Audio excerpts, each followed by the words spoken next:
Good morning. Hope all is well. Kalimeda Omorphi, meaning good morning, you beautiful people in Greek. Let me get a drink of coffee. It's been a while since we've done this. Today I want to speak on faith and what Hebrews 11:1 says, which faith is the assurance of what we hope for. Now, faith is the substance of things hoped for, the evidence of things not seen. Hebrews 11 doesn't just define faith, it illustrates it. It doesn't just tell us what faith is, it shows us who's lived it. Now, faith, when we read it and we see what the writer is saying on it, he says, now faith is the assurance of things hoped for, the evidence of things not seen. In the Greek language, pistis, meaning faith, it's pronounced pistis, isn't just believing that God exists. It's trusting him enough to move when you can't see the road ahead. There's a lot of times in life where we're like, oh, how am I going to go on? How am I going to go on? By faith, your hope, and your assurance of knowing what is real and what is false, understanding what is needed. Faith is the assurance. So faith is the title deed of heaven. Now, faith is the assurance. That word assurance in the Greek means something like a title deed or a confirmation. It's like heaven signed the papers and sealed it with the blood of Jesus, saying, what I promised to you, I will perform. When you have faith, you're not just wishing, you're owning. When you have faith, you're not guessing, you're standing firm. When you have faith, and this faith that you have gives you confidence, that is God's promise that you are already his.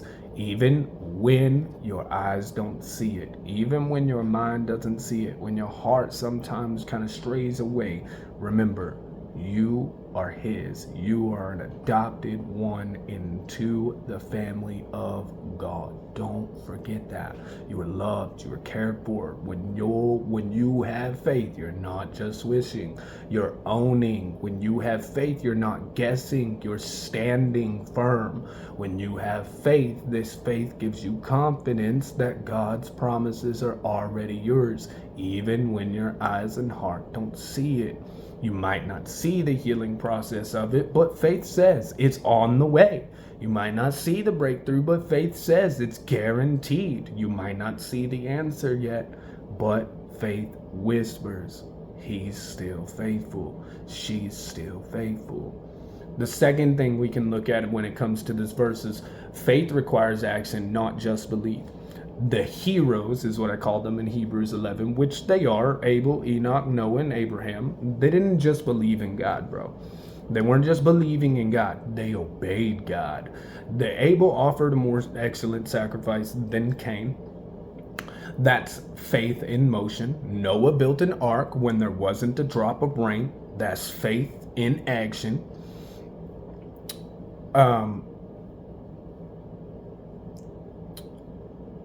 Abraham left home with no map.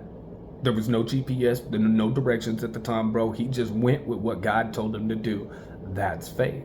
That faith that walks blindfolded. It's that faith that we trust when we hear the voice of God. Because we hear the voice of God, because of that faith. Faith doesn't sit still. I think we all know that. Faith doesn't sit still. Faith steps out and goes out and gets what's right. Faith doesn't wait for the evidence. Faith creates the evidence, right? Faith moves with logic and says, stay. Faith acts when fear says, don't, right? Let's say that again. Faith doesn't sit still. Faith steps out and goes out. Faith doesn't wait for the evidence. Faith creates the evidence. Faith moves when logic says stay, and faith acts when fear says don't. When we look at this, the third point that we can take is faith perseveres even through delays and darkness. We know that Noah waited 120 years while building the ark before the rain even came, bro. Abraham waited decades before the promise came, before his promise came. Abel never saw justice on earth, but found it in eternity. They all had one thing in common.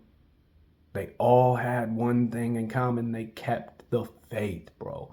They kept the faith. They all had one thing in common. No matter how long it took, no matter how dark it got, no matter how dry the season was, faith kept them believing. So now, no matter how long it takes, no matter how dark it gets, no matter how dry the season, faith keeps believing. Bars.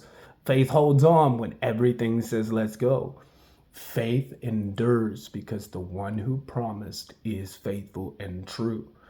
Faith transforms you, not just your circumstances. Hold up. Faith transforms you, not just your circumstances. Real faith doesn't change your situation, it changes you. It matures you, it strengthens you, it draws you closer to Christ because faith teaches you dependency. Faith teaches you to be dependent and to teach you that it births the relationship. The dependency that we have through faith with God births a deeper relationship with Christ. Again, bars, right?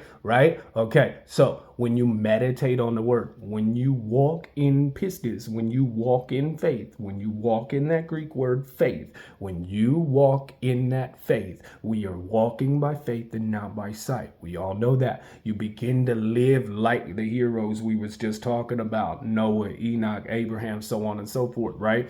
When we trust in what we can't see, the unseen, when we trust in the unseen, resting in the eternal and believing in the impossible because of our business with Christ, because of our faith with God, because of our deep relationship that we have with Christ, we are allowed and we allow ourselves, not allowed, but we allow ourselves to be a part of what Christ is giving us. And that is faith is the assurance for the things that we hope for, right? So when we look at this, when you ask yourself, as a child of God, are you willing to walk by sight or are you walking by faith? Are you walking by sight and willingly walking by sight, or are you willingly walking by faith?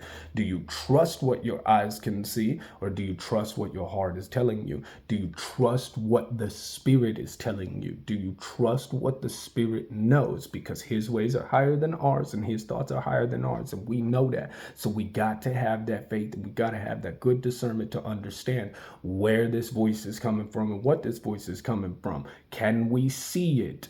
Can we feel it through the Spirit? Because he knows.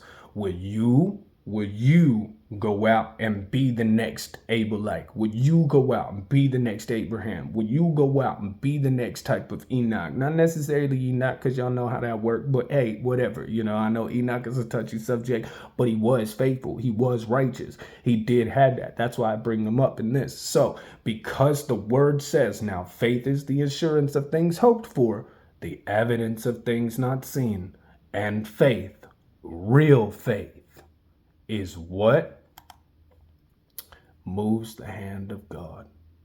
Real faith, because the word says, now faith is the assurance of things hoped for, the evidence of things not seen, and faith, real faith, is what moves the hand of God.